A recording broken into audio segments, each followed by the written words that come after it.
अस्सलामुअलैकुम। उम्मीद है कि आप सब खैरियत से होंगे। तो आज हम अपना नेक्स्ट लेक्चर स्टार्ट करते हैं, जो कि हमारे पास है कंसंट्रेशन ऑफ एक्सक्रीटरी प्रोडक्ट्स। इनके हमारे पास जो हमारी एक्सक्रीटरी प्रोडक्ट्स होगी, इनके अमोनिया है, यूरिया है, यूरिक एसिड है, जो भी चीज़ होगी, तो उसकी कंसंट्रेशन के अकॉर्डिंग मतलब उस पर क्या उसकी कंसंट्रेशन होगी, तो आज हम ये पढ़ेंगे। तो हमारे पास नॉर्मली जो वाटर की दो तरह की सप्लाई होती है, या तो रिस्ट्रिक्टेड हो सकती है या नॉर्मल हो सकती है। तो वो कह रहा है कि रिस्ट्रिक्टेड सप्लाई, जब वाटर की सप्लाई हमारे पास रिस्ट्रिक्टेड होती है यानी कि बहुत कम होती है, the conservation of water is principal function of the body. की जब वाटर की जो कंजर्वेशन है उस वक़्त वो बॉडी का प्रिंसिपल फंक्शन होता है, यानी कि बॉडी का उस वक़्त जो मेन काम है वो यही होता है कि किस तरह वाटर को कंजर्व किया जाए, क्योंकि वाटर की जो सप्लाई है दैट इज़ रिस्ट्रिक्टेड। तो this is done by concentration of filtrate by counter current and normal mechanism. तो ये जो सब कुछ हो रहा होता है, तो ये एक मैकेनिज्म के ज़रिए कंट्रोल किया जाता है, जिस मैकेनिज्म को हम कहते हैं काउंटर करंट मैकेनिज्म। तो अभी हम इसको पढ़ते हैं कि काउंटर करंट मैकेनिज्म क्या होता है। इन द सफिशिएंट और एक्सेस सप्लाई, तो अगर हमारे पास जो सप्लाई है वो सफिशिएंट हो या एक्सेस हो, तो reabsorption of water from the filtrate is reduce. तो फिर क्या होता है कि हमारी जो रीअब्जॉर्प्शन यानी कि जो हमारा लूप ऑफ हैनले है, उससे जो हमारी रीअब्जॉर्प्शन होती है उसको मतलब इनहिबिट नहीं किया जाता, इतना ज़्यादा मतलब नहीं वो किया जाता। From the filtrate is reduced मतलब उसे कम कर दिया जाता है, यानी कि ज़्यादा रीअब्जॉर्प्शन को ज़्यादा नहीं किया जाता, specially due to innervation of release of anti diuretic hormone, जिसे हम एडीएच कहते हैं। कि हमारे पास एक हार्मोन है एडीएच, एंटी डायूरेटिक हार्मोन। तो ये हार्मोन हमारे पास क्या करता है कि ये हार्मोन हमारे पास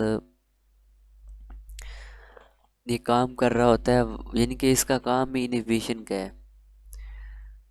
तो यानी कि वाटर की जो एडीएच यानी कि इसने वाटर की हमारे पास सप्लाई को मेंटेन करना होता है, यानी कि अगर कम हो तो उसे किस तरह बॉडी को बैलेंस करना है। तो ये इसलिए जब हमारे पास वाटर की सप्लाई एक्सेस होती है तो इसको इनहिबिट कर दिया जाता है, क्योंकि ये ही सारा कुछ रीअब्जॉर्प्शन करवा रहा होता है वाटर की। तो हाइपोस्मोटिक बॉडी फ्लो, तो ये इसकी मतलब इनहिबिशन कर दी जाती है। द रिडक्शन इन रीअब्जॉर्प्शन का large volume of dilute urine, तो क्योंकि जो इसकी रिडक्शन होती है, जब भी हार्मोन प्रेजेंट होगा ही नहीं तो वाटर की रीअब्जॉर्प्शन नहीं होगी, क्योंकि बेसिकली इसका जो मेन फंक्शन है वो रीअब्जॉर्प्शन है। तो फिर हमारे पास क्या होगा कि हमारे पास डाइल्यूटेड यूरिन बनेगा, यानी कि ऐसा यूरिन जिसमें वाटर बहुत ज़्यादा अमाउंट में प्रेजेंट होगा।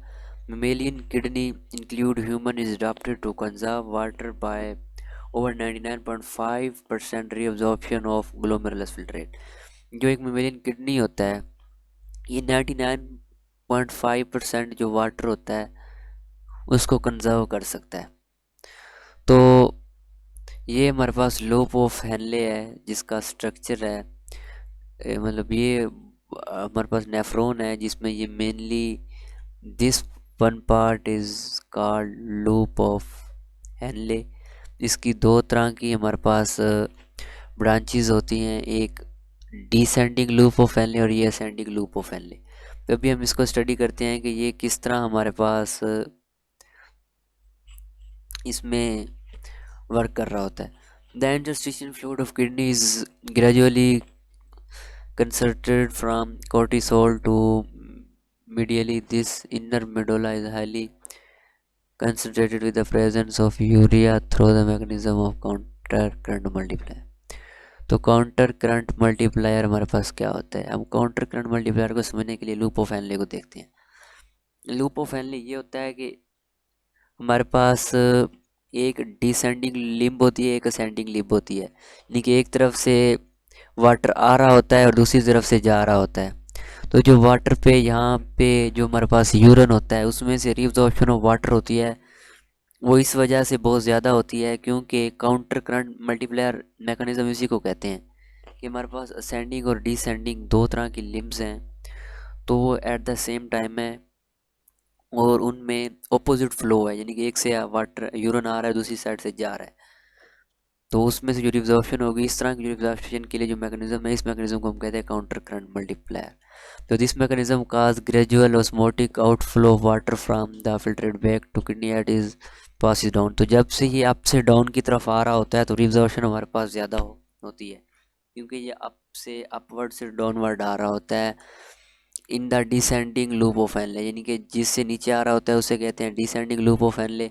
Further more ascending loop of Henle does not allow outflow of water from its filtrate, instead actively transport an ion into kidney to high concentration. तो वो क्या होता है, जो असेंडिंग लूप ऑफ एनले होता है उसका कोई इतना खास काम नहीं होता, लेकिन वो क्या कर रहा होता है, हमारे पास सोडियम आयन जो है वो इसमें यूरिन के अंदर या किडनी के अंदर उनकी जो हाई कंसंट्रेशन का रिस्पॉन्सिबल होता है।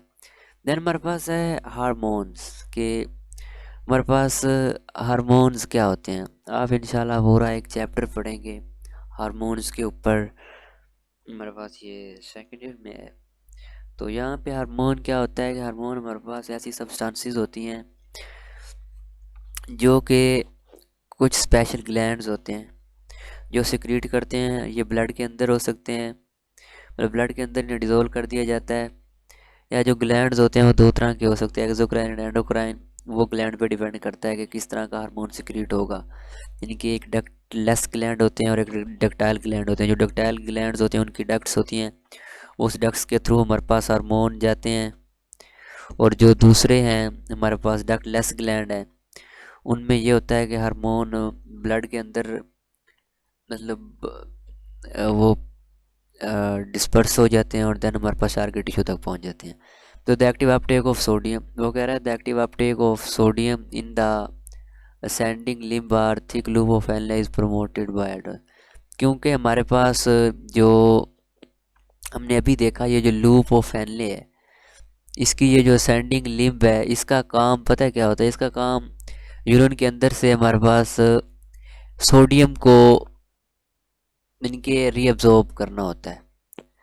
तो ये अगर इसको मतलब इसको प्रमोट करने के लिए हमारे पास एक हार्मोन वर्क कर रहा होता है जिसको हम कहते हैं एल्डोस्टेरोन, हार्मोन सेक्रेटेड फ्रॉम, ये कहाँ से, ये एड्रिनल कॉर्टेक्स। तो ये एल्डोस्टेरोन हमारे पास सेक्रेट होता है फ्रॉम एड्रिनल कॉर्टेक्स से। The other side in the nephron where reabsorption of water take place. तो हमने अभी देखा कि कलेक्टिंग डक्ट्स में जहाँ पे वाटर की रीअब्जॉर्प्शन हो रही होती है तो वहाँ पे हमारे पास एडीएच, यानी कि ये एडीएच हार्मोन है जिसे हम कहते हैं एंटी डायूरेटिक हार्मोन। तो ये पोस्टीरियर पिट्यूटरी से हमारे पास पिट्यूटरी ग्लैंड की दो लूब्स होती हैं, तो उनमें से जो पोस्टीरियर लूब होती है उससे ये सिक्रीट होता है। तो ये इसका काम क्या होता है, ये वाटर की रीअब्जॉर्प्शन करवा रहा होता है from collecting tubule back into kidney.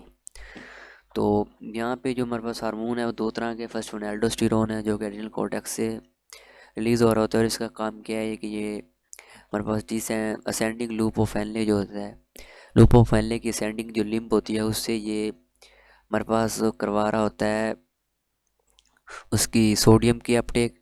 और एडीएच है, इसके एंटी डायूरेटिक हार्मोन भी कहते हैं, ये पोस्टीरियर पिट्यूटरी से सिक्रीट होता है और ये हमारे पास वर्क कर रहा होता है यानी कि वाटर की रीअब्जॉर्प्शन करवा रहा होता है। तो gradually increase osmotic concentration from cortex to inner medulla is main factor for the production of concentrated urine terminal including human.